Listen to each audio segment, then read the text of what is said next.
Hello, welcome. My name is Aldona, and in today's yoga video I'm going to be sharing with you a breathing technique called Ujayi Pranayama. So in yoga this is also known as the ocean's breath, the whispering breath, the snake's breath, the snoring breath, or just Ujayi Pranayama. And it actually means victorious, the victorious breath in Sanskrit. So Ujayi means victorious, and prana is life force, and yama is to retain. So again, pranayama, or again as mentioned in previous pranayama videos about pranayama, it's like breathing techniques that help you to regulate the flow of life force throughout your being. So victorious, why? Why is it called victorious? It's because there's an energetic expansion and movement upwards of the energy with this particular breathing technique. So yeah, so that's a little bit of the history about where the name comes from. And before I directly move into explaining and showing you how to practice this technique, what are some of the benefits? So again, there's an uprising of energy, but you will notice that this breathing technique is often used in yoga practices like vinyasa or ashtanga. Because of the way that you breathe throughout this pranayama, you actually keep the life force flowing harmoniously throughout your body, regulating your energy.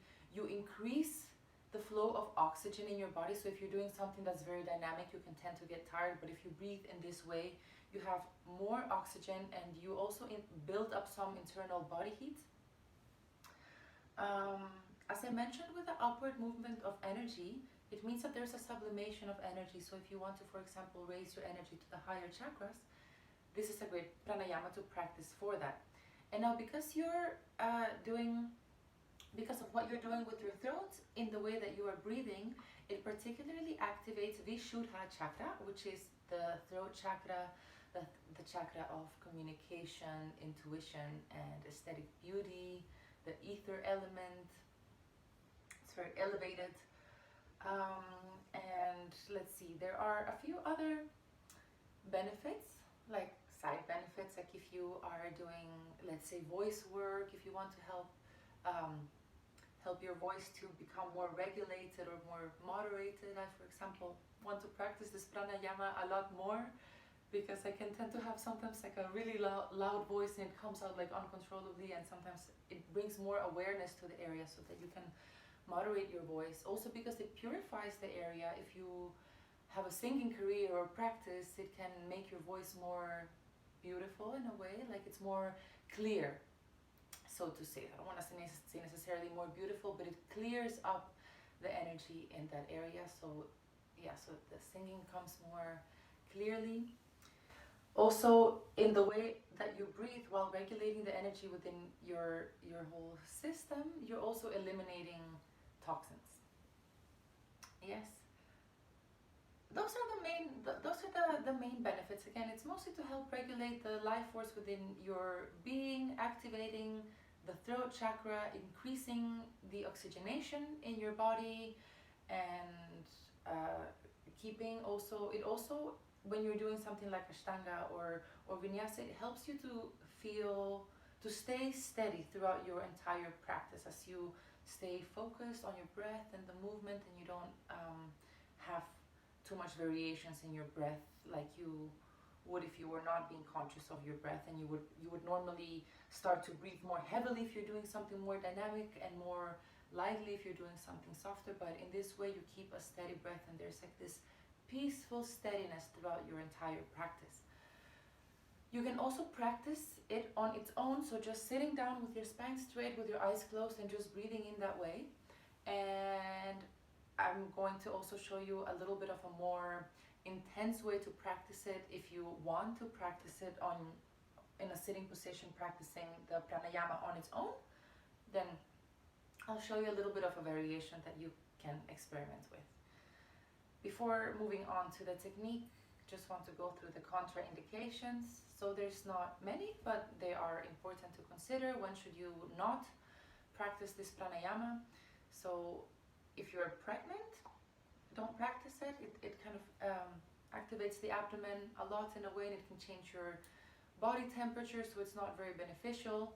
Also, if you have constipation, it might sound strange, but actually because the energy is moving upwards, it's not going to help the down process, which you might want to stimulate if you're constipated. So because it's going up, you want to just avoid that until that goes away. If you have very low blood pressure, also don't.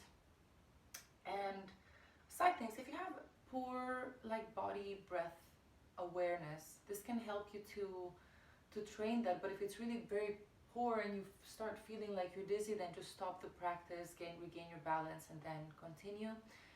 And also, if you're extremely introverted, this pranayama is likely to make you more introverted. So introverted, my accent, introverted. So just be aware of that. It's not like it's not allowed or it's dangerous, but just be aware if you're introverted and don't want to become more introverted, then don't practice this pranayama too much, or do it gently. And last but not least, if you suffer from severe panic attacks, especially during these breathing exercises, or extreme anxiety, then just follow it under the guidance of an advanced teacher, or not at all, just really taking care. If you have these extreme symptoms, it's better not to practice these strong pranayamas.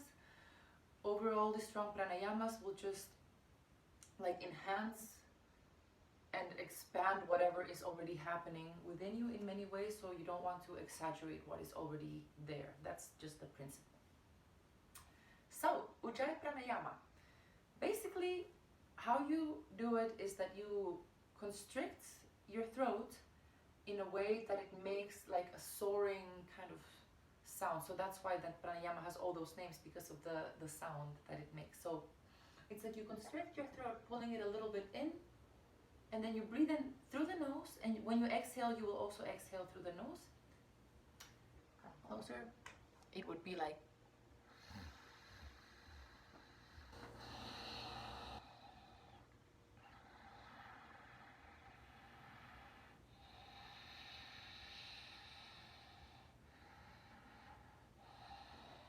coming closer, because you might not hear it from this far. So it's like the sound of the ocean. And then how is that you fill in the lower abdomen first, then here the lungs. So you fill it all up completely, and then you exhale. And the idea is that the inhalations are just as long as the exhalations, so they are proportionately equal and steady. It should not be causing you any stress or strain, so you don't do it in a forced way, you just do it in a relaxed, concentrated, and steady and proportionately equal way.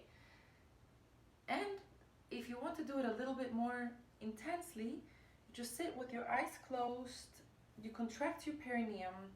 No, not yet. When you do the same inhalation, and then once you finish, you contract your perineum and you hold the position, holding your chin down, keeping this constricted. So let's say it would be like so.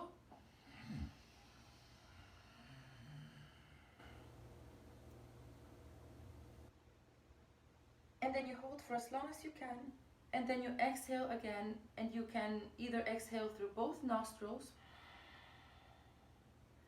or if you want to play around with it, like if you want to remove some excessive yin or passive energy, you can exhale through the left.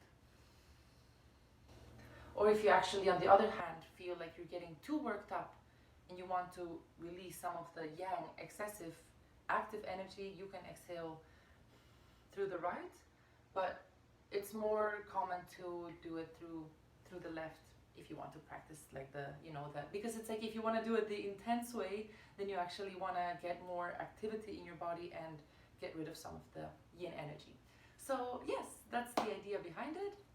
This is Ujayi Pranayama for you today. I hope you enjoyed this practice. Thank you for tuning in, and until next time, be well, be healthy. May you be well, may you be healthy, may you be happy, and may you be free. Namaste.